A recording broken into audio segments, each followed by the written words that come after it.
Okay, so here's the second foldable. Here's the second part. We left off at the table one, or how to find the slope from a table, the second example. So remember I said to pick 2 points. Hopefully you're picking all the positive numbers and the smaller numbers, but you can pick whichever 2 you want, okay? So I'm gonna go ahead and just pick the first 2. Again, a point is made up of an X and a Y. So this is my X1, Y1, those 2 go together, and this is my X2, Y2. So we're gonna follow the formula you see up here, Y2 minus Y1 over X2 minus X1. So right away, I'm gonna put my fraction bar along with my subtraction signs, and I'm gonna get my Y2 first, so Y2 is 16, followed by my Y1, Y1 is 20. Then I'm gonna get my X2, and then my X1. So then I do the problem, 16 minus 20. Well, if I only have 16 and I spend 20, I'm gonna end up with -4. 6 minus 3, 3. So I end up with a negative slope of 4/3. All right, so now let's move on to how do you find slope from a word problem? So this one's really easy. So for a word problem, you wanna look for words like each,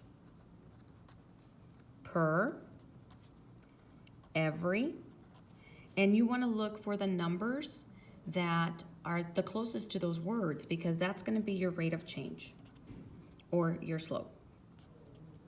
So for example, look at A.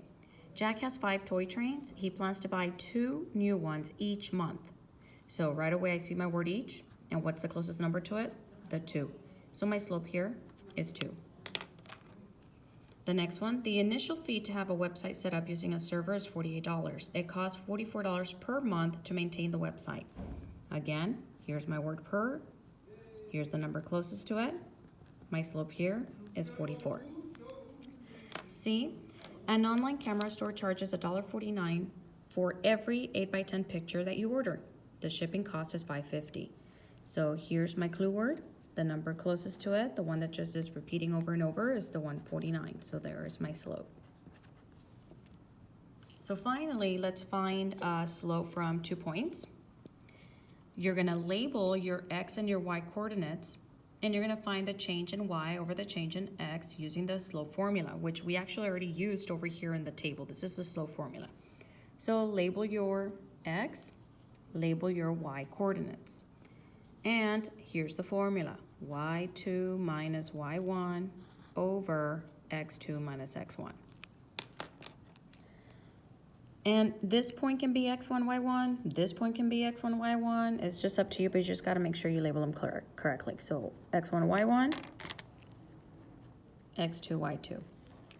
And plug in your numbers. We start with the Y2 minus Y1 over X2 minus X1. So 17 minus 5 is 12. 4 minus 0 is 4. 12 divided by 4, 3. So there's my slope. Example 2, X1, Y1, X2, Y2.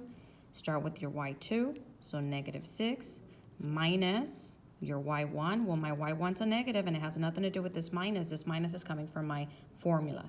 So I have to put -10, that is my Y1, over X2 minus X1. And again, this is a negative, this is the minus from my formula. They're 2 separate things. And then you solve. This will become a plus, so I actually have -6 plus 10, which is equal to 4. And then I actually have 0 plus 12, which is equal to 12. So I have 4 12s, and I can't divide 4 by 12, but I can surely simplify that fraction.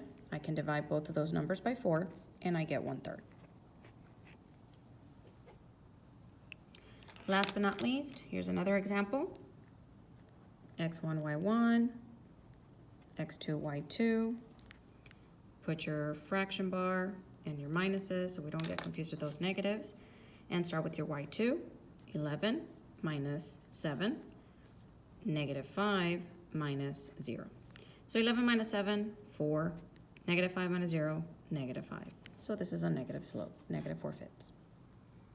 All right, so I think now you're gonna take a small little quiz on the next slide, and then you're gonna work independently. So hopefully you can solve these types of problems, and if not, you just re-watch the videos.